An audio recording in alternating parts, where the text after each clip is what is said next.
it feels like a choice point, that kind of Absolutely. technological path or the more organic path that's more aligned with love and the spiritual journey, really, and the spiritual evolution of consciousness.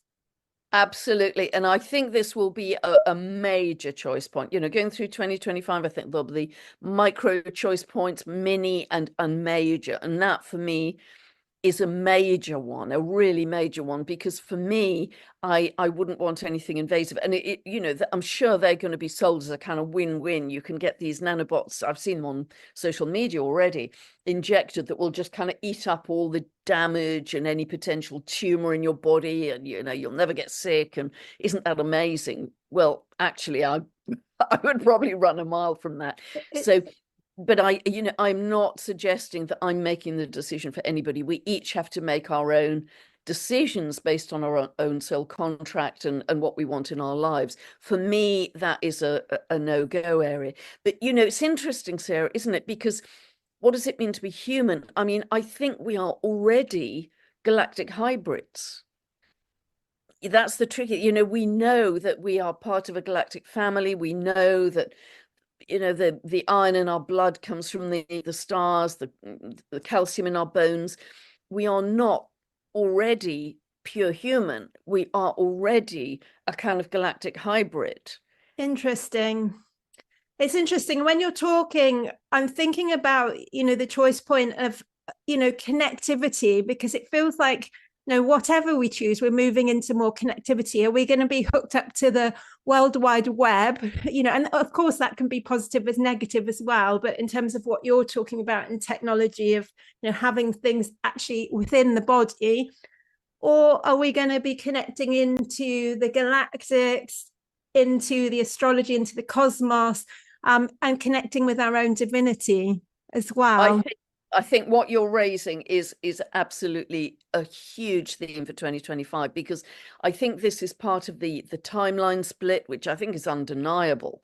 This timeline split, and one timeline is much more synthetic and technological, and the other, absolutely, Sarah, is more natural and organic. And eventually we will lose the technology, because the technology is only a stepping stone to regaining our telepathy, our greater healing abilities. We won't need the gadgets, we won't need the iPhones and the computers.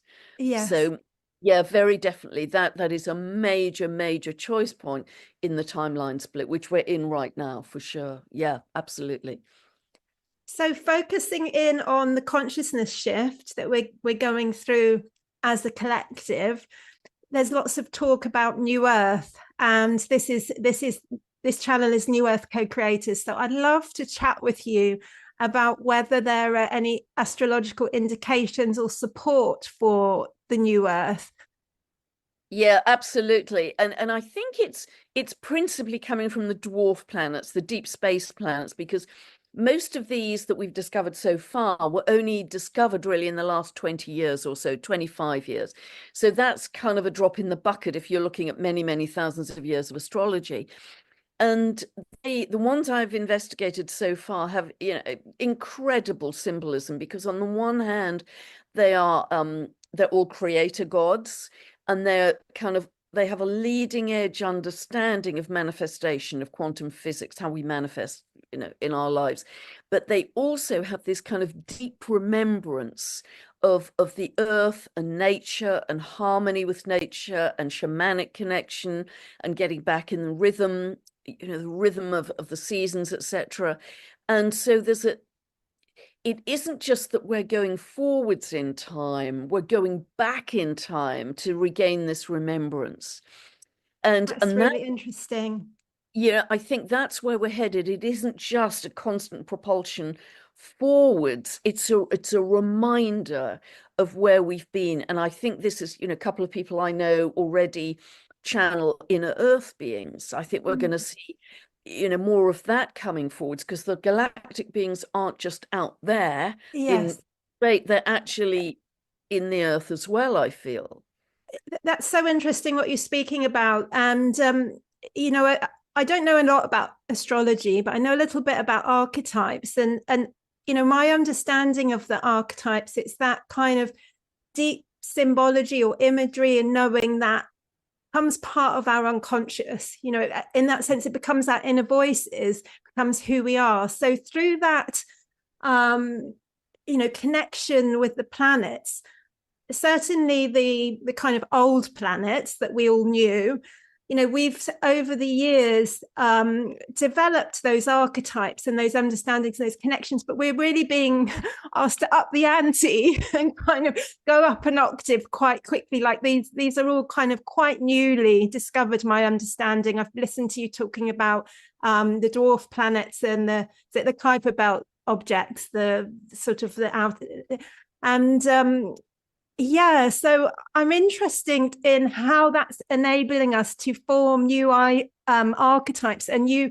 visions for humanity, because we're really embodying new frequencies, allowing that to become part of our new mythology in a way. But because of the old connections with the indigenous kind of creation, it's a very interesting kind of pathway, isn't it? Sort of forwards and backwards at the same time.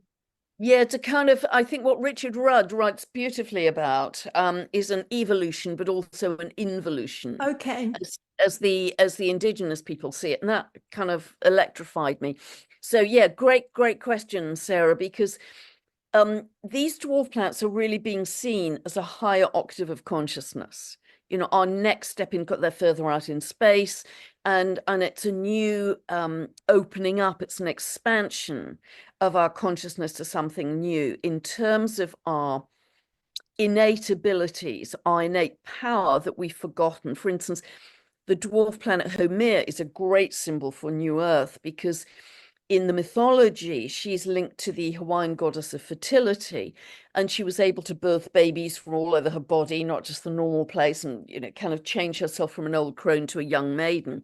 And in her fire goddess aspect, she's said to have birthed the 8 islands of Hawaii, which was one of the clues to me that we are going to see some landmass changes with, you know, extreme seismic activity. So, but she also has the promise not only of, you know, new land masses or very old land masses re-emerging that are going to be pristine, unpolluted, all kinds of new plant life. And quite a few months ago, probably about 8 months ago, this gigantic mountain range was discovered off the coast of Chile that nobody had known about, with all kinds of new plant species and sea species.